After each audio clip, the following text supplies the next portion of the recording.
These are the metaphysical teachings of PL Swan. Hey, it's PL Swan, and this is my first video for my Sofia page. And this will be another introduction, kind of an overview of my metaphysical teachings, and then it will be followed by videos about specific subjects. So, the essential core to my metaphysical teaching is that we are a soul, that we are an essential consciousness, an eternal, essential awareness that perceives reality from itself, and that our mind and our ego nature can get in the way of this. So a lot of my teaching has to do with ego and soul and kind of distinguishing between these two things. So getting to know yourself and learning what your ego is, the small mind that gets in the way of spiritually engaging with reality from our core self. And learning this, we begin to fill ourselves with spirit, we begin to identify with our soul, and to let our soul reside within us, to be embodied here in this dimension. Which leads to another core point, which is that to spiritually awaken and to engage with reality from the soul is to connect ourselves to the deeper reality, to infinity and eternity. And it's the same for the broader flow of human evolution toward awareness and consciousness, is to connect this dimension, this world, this dimension of existence with eternity, with infinity. So in my metaphysical vision and many other visions of spiritual awakening and evolution, the deepest essence of things, the soul, the spirit, and the infinite consciousness of what we call God, is coming into this dimension. It's seeking its way in, and it comes in through us, as well as through other parts of the universe. It comes in through cells and physics and plants, but in terms of conscious spirituality, it seeks to enter this dimension creatively through human beings, and if there are other beings out in the universe, which there are, to do so through our conscious awakening. To awaken to our soul nature is to be part of this infinite and eternal journey of creation and awakening, and joining an infinite eternal adventure of endless awakening and creation. So I just went from the personal to the ultimate metaphysics, and a lot of my subjects the things I talk about will relate to different areas, our personal experience as awakening souls, the human experience, including culture, and where we are at as a world, and the deepest, broadest vision of ongoing creation and awakening in infinity and eternity. It begins with ourselves. This is one thing I always stress, is that we cannot awaken if we don't look at ourselves. We have to look at ourselves and be real. We have to get real. If we're not real, then what are we? We're nothing. Much of ego's problem is to do with illusion and delusion and denial. So a huge part of being spiritual is to get real about who we are and what we feel. That's why often a spiritual journey doesn't look like traditional spirituality, because it's a lot more about seeing what's within us and being real about it and being non-judgmental, allowing ourselves to observe without judgment all that is within, and then to bring that into consciousness and to integrate it in a healthy, conscious way. So that's the beginning. We have to get real. And that segues into another important truth, is that the spiritual journey can look like anything. It's very individual. It's very unique for each person. It's more the fact that we are seeking truth, seeking to be real, seeking to awaken, rather than anything it might look like on the surface. It could look like traditional religion. It could look like something really strange and weird. But it's more about, are we actually seeking our true, deepest nature? So the important thing is that that desire is there, the desire to know truth and to know ourselves. I'm not talking about, everyone wants to say they have the truth. No one can prove they have the truth. I can't prove I have the truth. I don't think I have the truth. I think I express truth. But no one can prove this or anything. It's more having the desire. That's the main thing. To want to know what is real. To me, that's the heart of spirituality, is that we want to know what's real. I think if there's a reason that I feel qualified to be a teacher of metaphysical truth, it's because, and I can't say why, I've always just wanted to know what was real.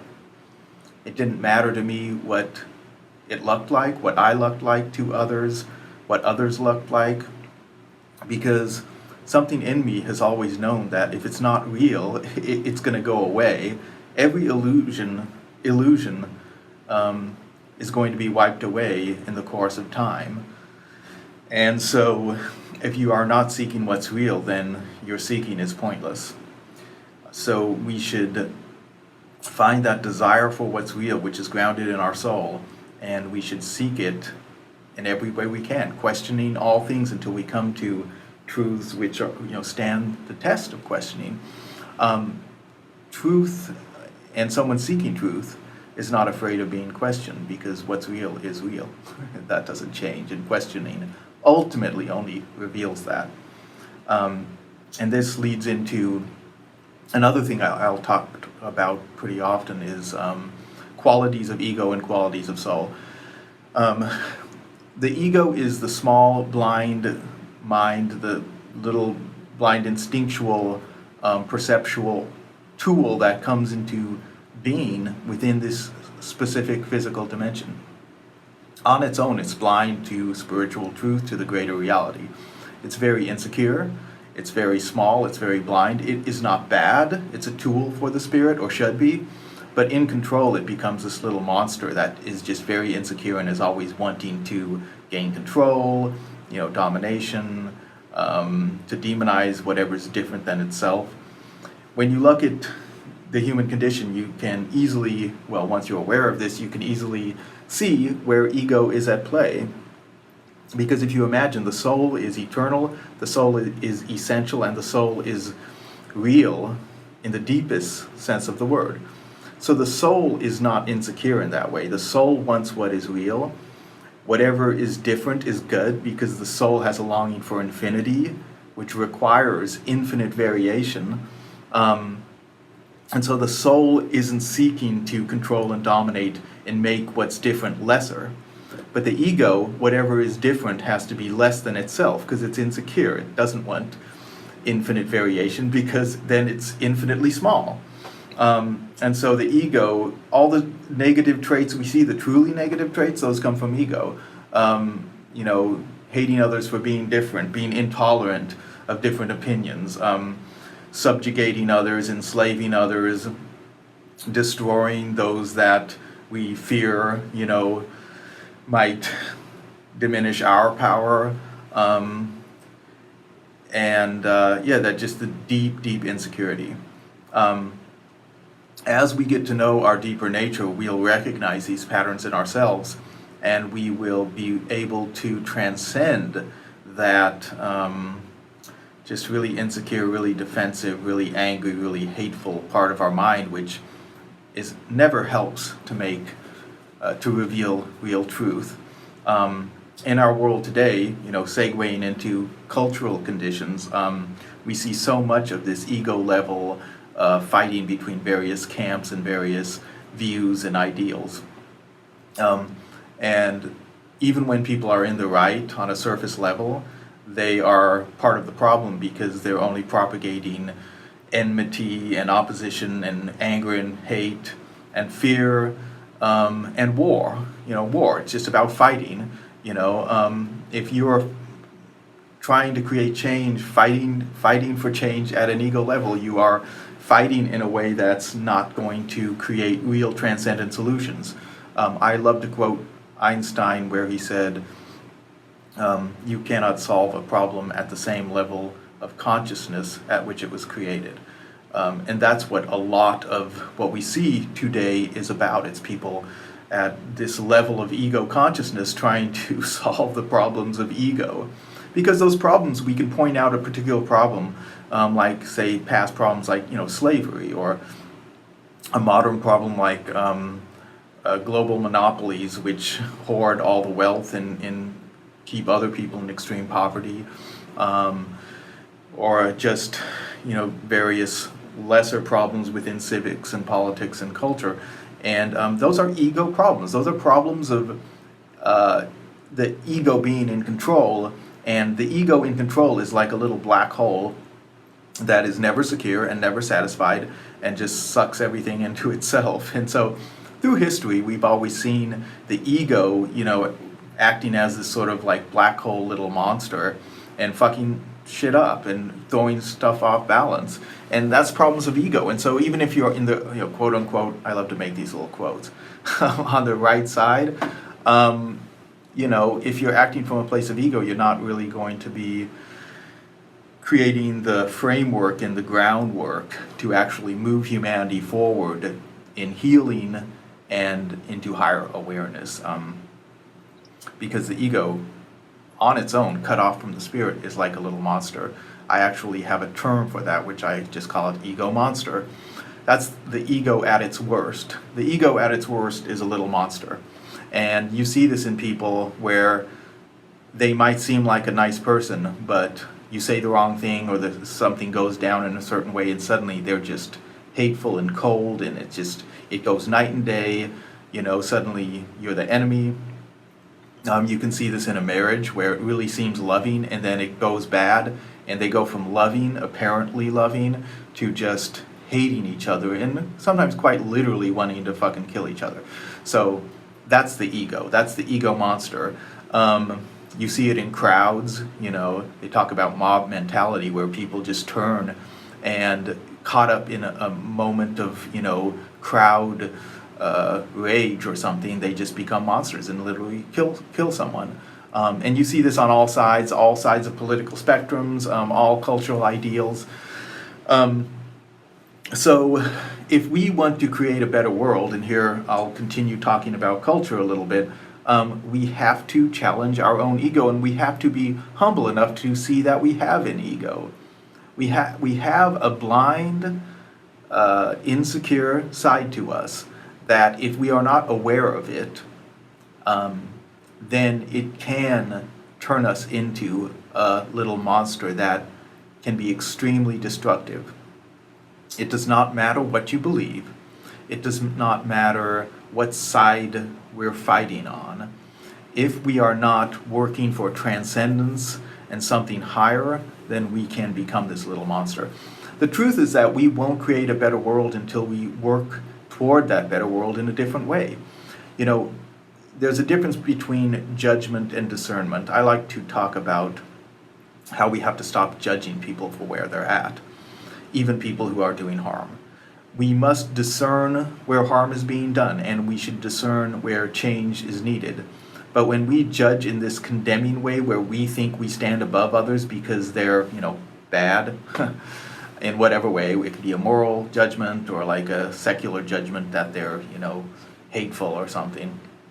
When we put ourselves in that position, that's not real, and it's not spiritual, and it's not conscious. The fact is, from a spiritual point of view, we cannot judge because you don't know where someone started, you don't know where they're heading. If we have, these good feelings and we're quote unquote good people, great. If we're these nice people, these healthy, psychologies, that's great, but that doesn't make us morally better than someone who's a wounded and troubled psychology, even someone who desires to do harm. It makes us more fortunate. There's no ethical or moral quality there unless we have struggled to gain this, unless we've moved from some place that's harmful and ego-centered and destructive, and we've moved into a place of healing and health. Then there's a moral quality to that. But most people who are, good, nice people, happy people, spiritual people on the surface, are just more fortunate, and so they don't get what it's like to be troubled, and so they have these judgments, and those judgments aren't really conscious or spiritual. I like to look at it like this. The injury and the darkness and the destructive element of humanity is an aspect of humanity. It's not just some aberration that we can just sweep away easily and judge people and say, oh, they're the bad people. If you look at the sweep of human history, it cannot be denied that there has been incredible destruction and violence and harm. This is not just some little side thing of bad people. It's an aspect of human nature. If this destruction and darkness in the negative sense is an aspect of human nature, then to pretend otherwise is actually to work against the awakening and healing of humanity, which puts you in the column, the deeper column of being the problem, of being a bad guy. So you see, there's an irony there.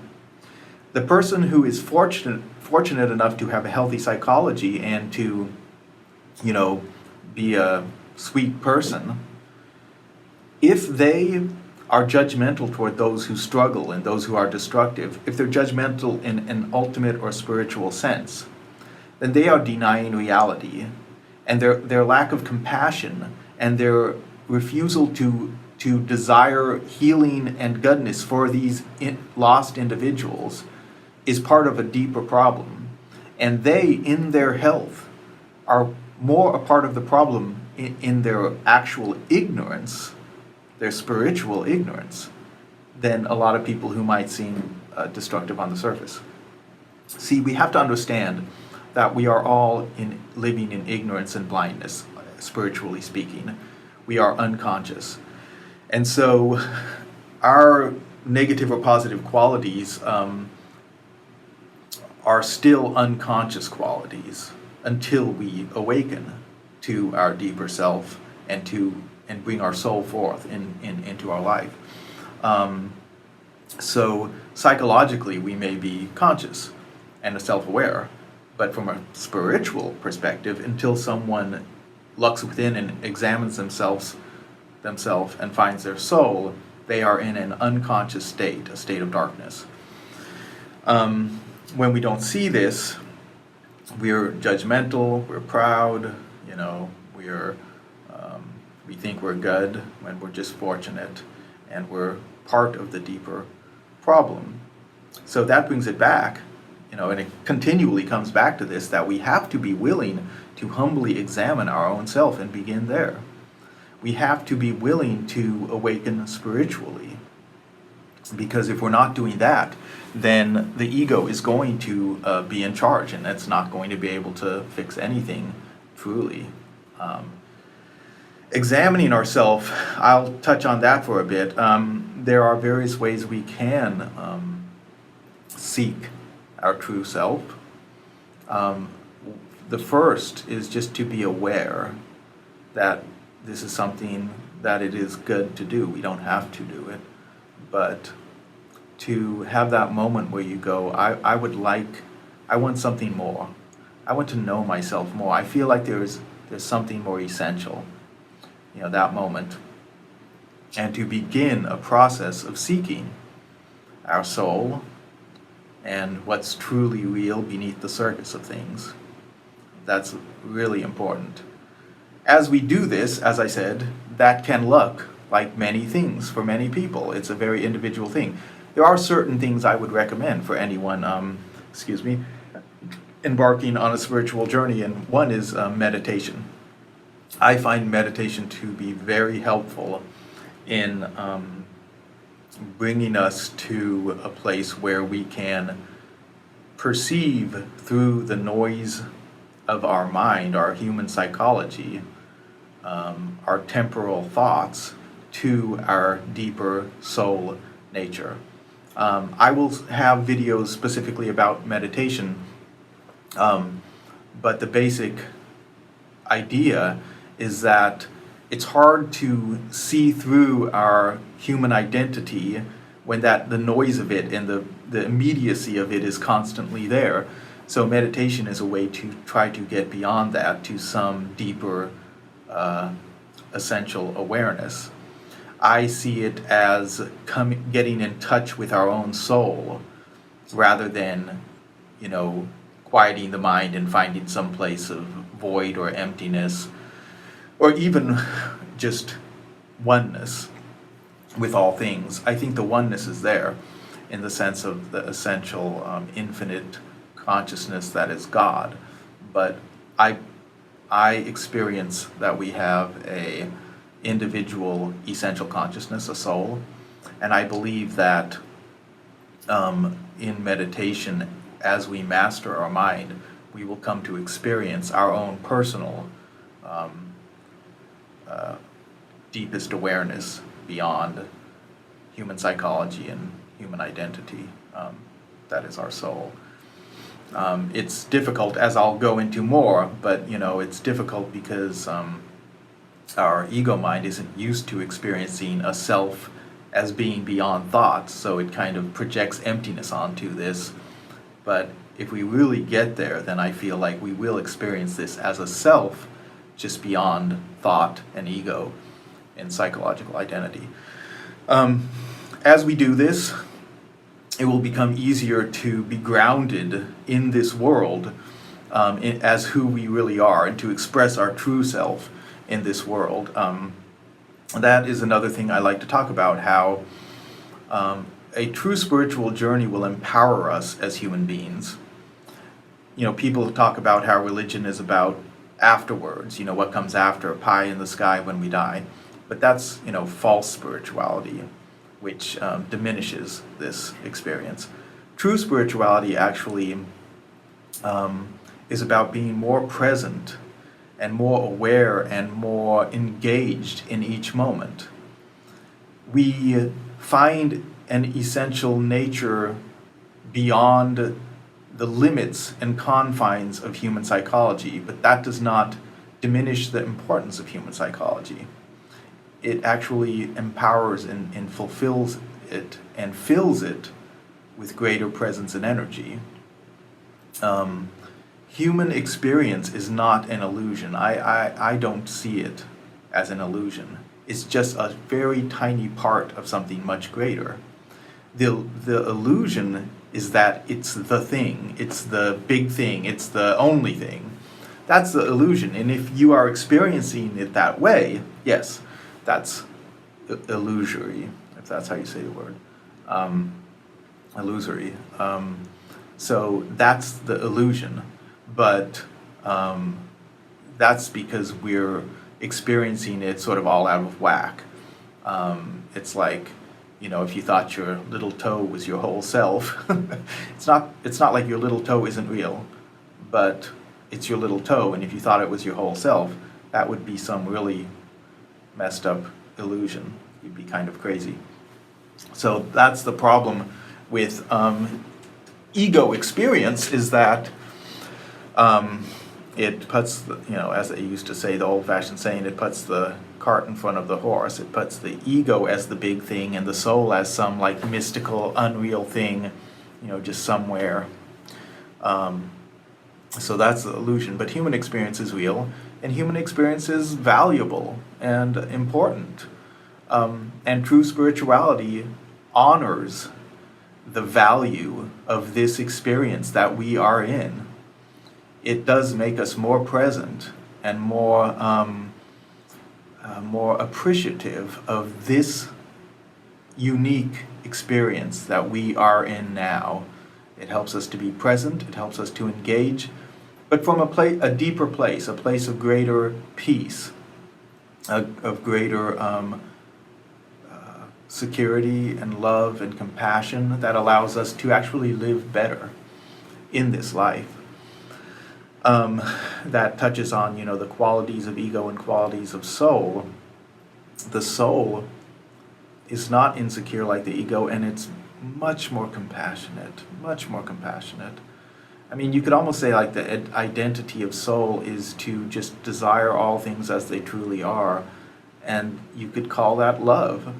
If you had to pick a word, if you had to pick a concept, then you could say love is what that essential consciousness is made of. That is our soul, that is God. The soul, someone living from the soul will be more present, they will be more compassionate. Even when they discern harmful things that they want to work to change, they will do it with much more compassion. And that segues back to culture. Someone seeking change from a place of soul will wish to bring all people forward into a better world. Yes, they will discern that certain things must change, certain really harmful patterns. But their desire would be that all people, all beings, should awaken to their true nature, be healed, be whole, and be included. And that desire will show itself in how we move into action. There will be compassion, and the moment a person turns away from harmful things, there will be forgiveness and inclusion and love. That's the difference between ego and soul. Ego has a hard time forgiving. Ego finds it really easy to be angry and hateful. It has a hard time forgiving. The soul always forgives the moment something has changed and become what it truly is, and become itself, which is something which would no longer cause harm. And that brings me back to the personal thing. That's how it is for ourselves personally. When we look into ourselves, we can't be afraid. We have to be accepting and forgiving.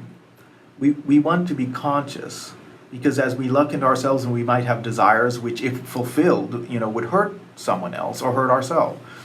So we want to be conscious, but conscious is different than judgmental.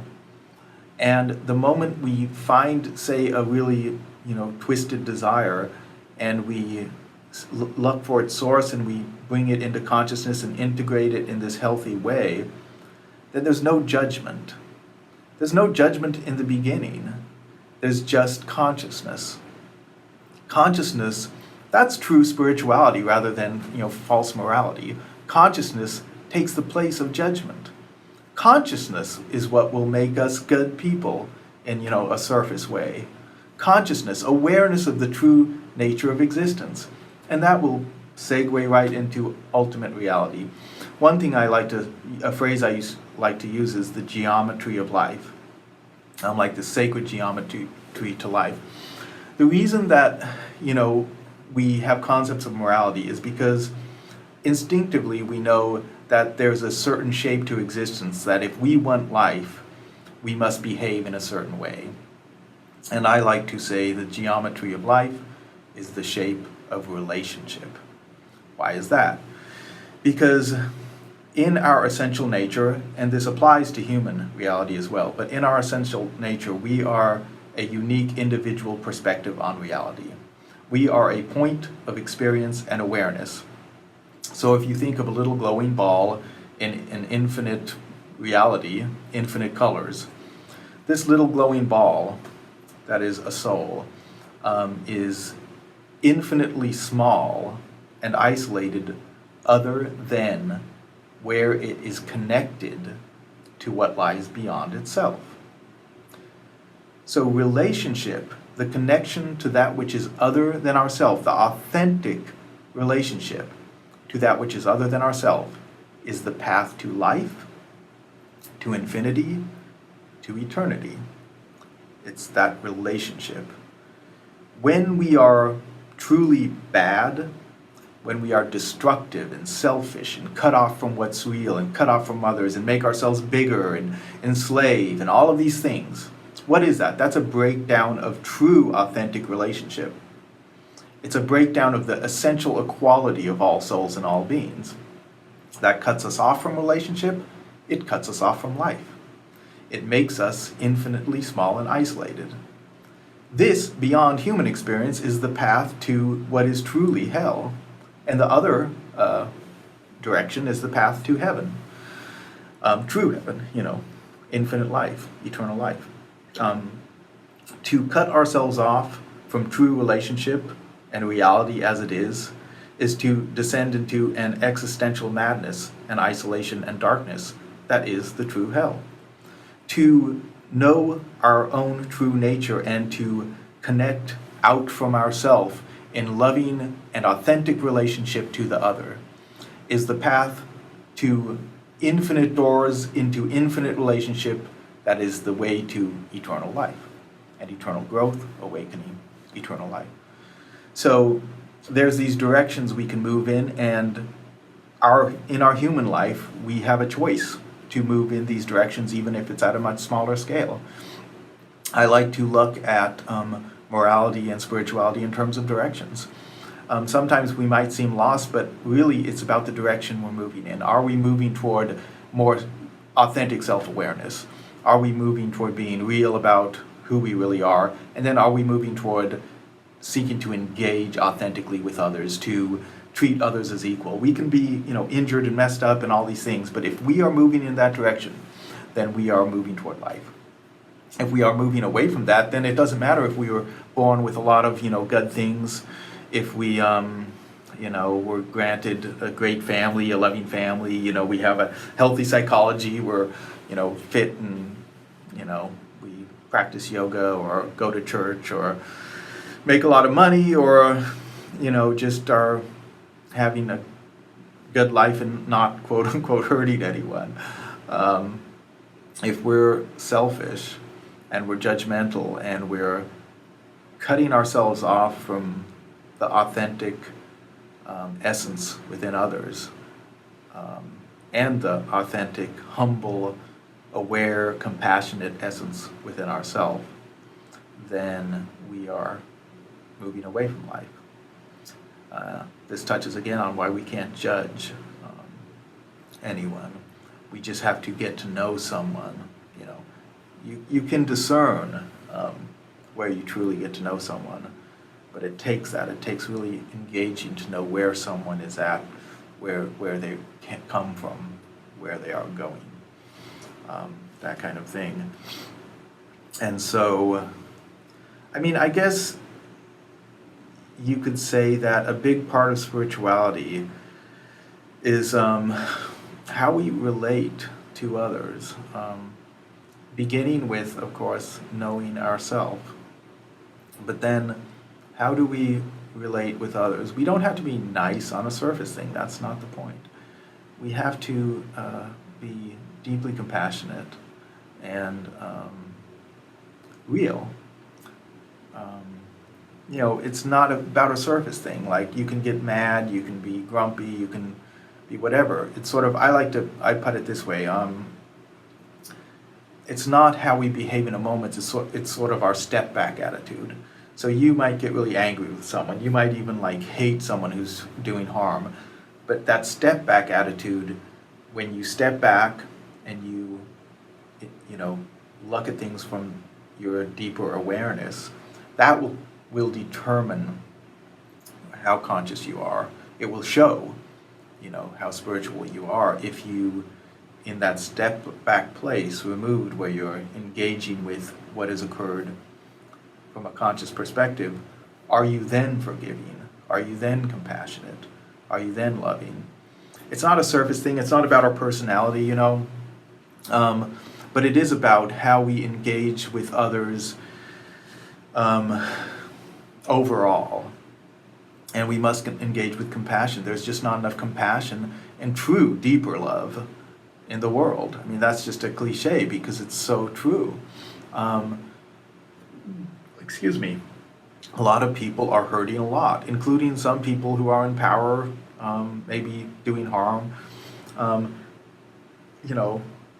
And if we who believe not just in spirituality, but in a better, more conscious path forward, if we cannot relate to others and relate to each other with awareness, humility, compassion, consciousness, if we can't engage, if we can't challenge ourselves, if we can't challenge our day-to-day routines, then who are we?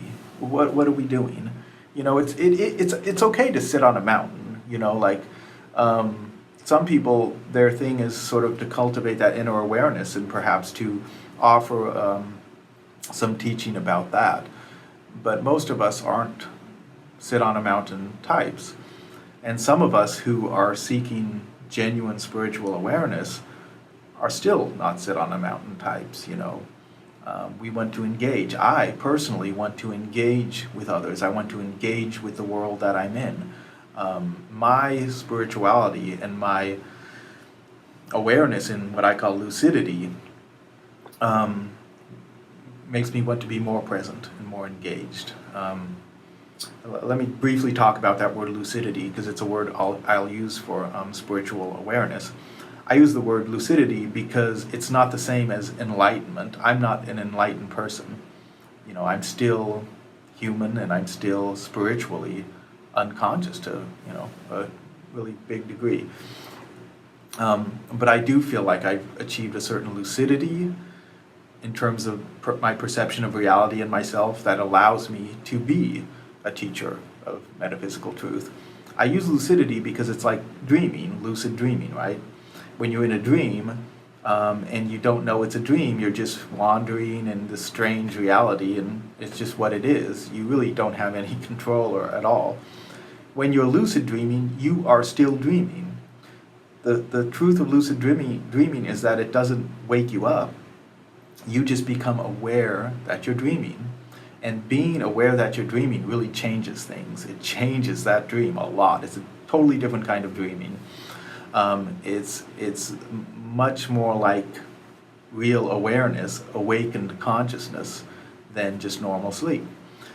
So, although I think there are, you know, special beings in history who have achieved what would be called enlightenment, like this total consciousness and fulfillment of spirit within this form, I think most of us who are awakening are achieving this lucidity. We become aware that we're this soul within a human experience, as the cliche goes. You know, we're not people having a spiritual experience, we're spirits having a human experience. We become aware of this, and it changes how we live. It changes how we experience life. It doesn't mean we're enlightened, it means we're lucid. And so that living in this way, seeking lucidity,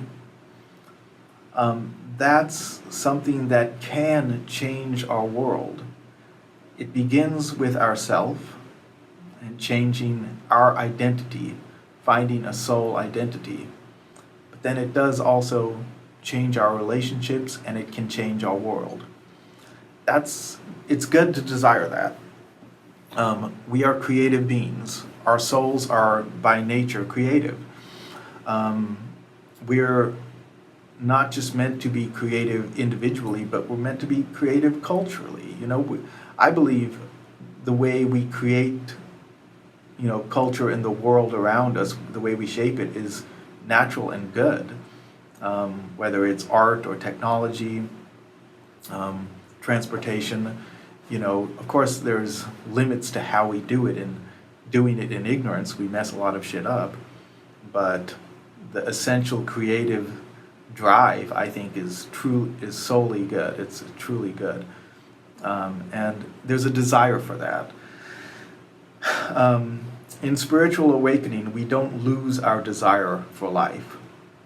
What we want is true life. The desire is there, the desire for friendship and intimacy, the desire to be creatively connected and relevant within the world, to be engaged. Desire is good. it's the same thing over and over again when we talk about ego and soul. When ego grabs desire, it just clutches it, and it just needs to have this particular desire met in a certain way, and it becomes a needy, greedy little thing. The desire that comes from soul is much freer. It's much more about the positive, the desire, than it is about the need in trying to, answer it in this certain little way. It's freer, but it's there, and it's passionate. Absolutely. I think if there was something I wanted to say about my metaphysical vision in particular, I would like to say that I want to break free, I want it to break free of the confines and cliches around spirituality. It's weird because you either have one or the other. You have these traditional views of spirituality and awakening that are so sort of set and serene, or just limited and held within these strict boundaries. Constricted is a good word. Or you have these people who go off and it's like they're just nuts. They're just these spiritual teachers who basically want to be able to do anything because they're spiritual. So cult leader types who is just there's no boundaries at all. There's no conscious relational awareness anymore, and so they're hurting people. True spirituality, I think, is neither one of those things. Although I respect all traditions, I think you can awaken within a spiritual tradition. But true spirituality, I think, is neither one of those things, I think, for many of us at least. And I want to open a door to this. It's about life. We want life. If you think of our dreams of intimate love affairs, love relationships, travel, power even though it's a limited view, but even the ego's view of power of flight around the world, of fast cars and fancy clubs, or quiet green fields laid out before you where you have the ownership, or at least the freedom to roam. If you think of the ocean, the roaring ocean and the beautiful mountains, or a beautiful little town, a little village in Europe, or so many things that whatever feels like life to you. What does life feel like? A quiet little home, a hearth, a loved one, children, friends, good friends, drink. These things touch on the spirit's desire for life, for relationship, for intimacy. Something I wrote that I'll try to remember is that what the spirit wants is total intimacy with all things forever. Something like this, that our spirit desires life. We want life, and we should want life. Of course we should want life. And the sadness of ignorance is that it takes us away from life. The ego's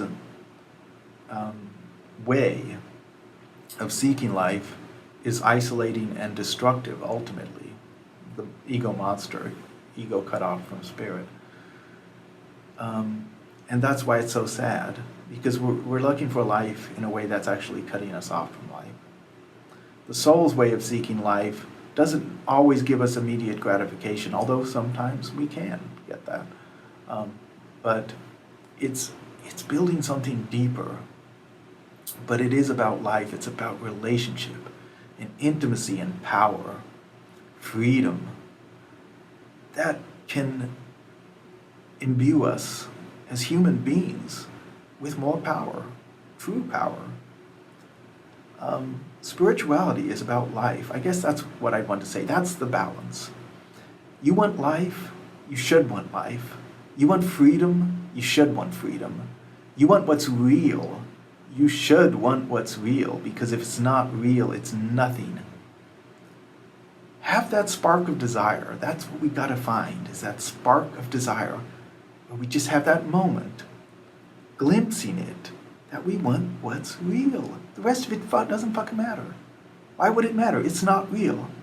We can argue all day and night about what is real and what isn't. I have the truth, you have the truth. Who the fuck cares? We each have to figure this out for ourselves. All I'm saying is find that genuine, authentic spark of desire.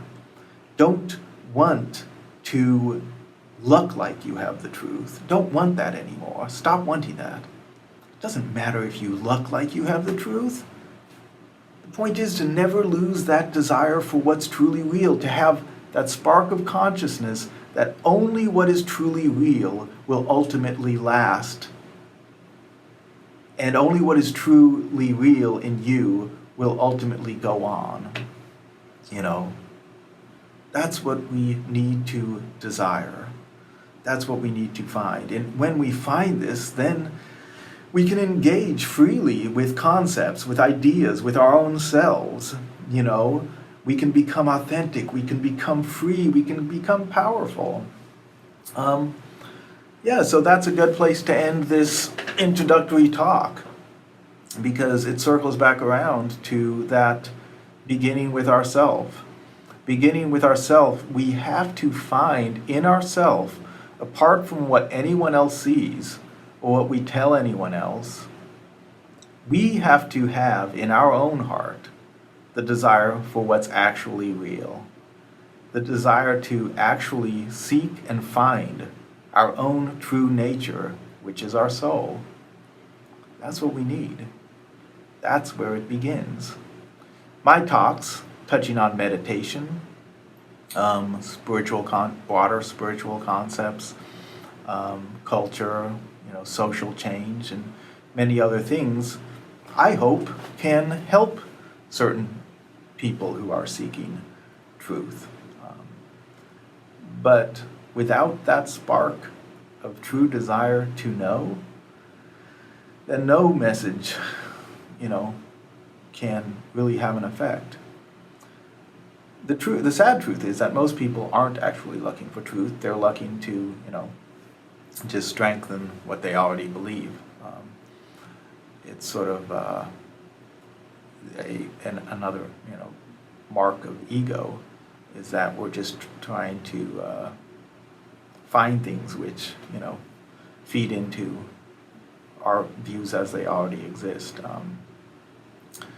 It's one of the problems with culture and cultural change, is that people are just defending how they feel. They're not actually trying to figure out what's real. But that's even more important to break through. It's even more important to get past that in our own search, the beginning of the spiritual journey, our search for our own true nature. So I'll have a lot more to say, but I would just encourage anyone to sit with that basic idea. Be okay with not knowing. One of the things besides meditation is contemplation. Just contemplation can be really good for beginning a spiritual journey, a process of awakening. So sit with that maybe, just with no one else there in your mind. What do you really know? Excuse me. Do you really know yourself? Do you really want to? And then go from there. And I look forward to continued videos and hope that they offer something to you, to the world.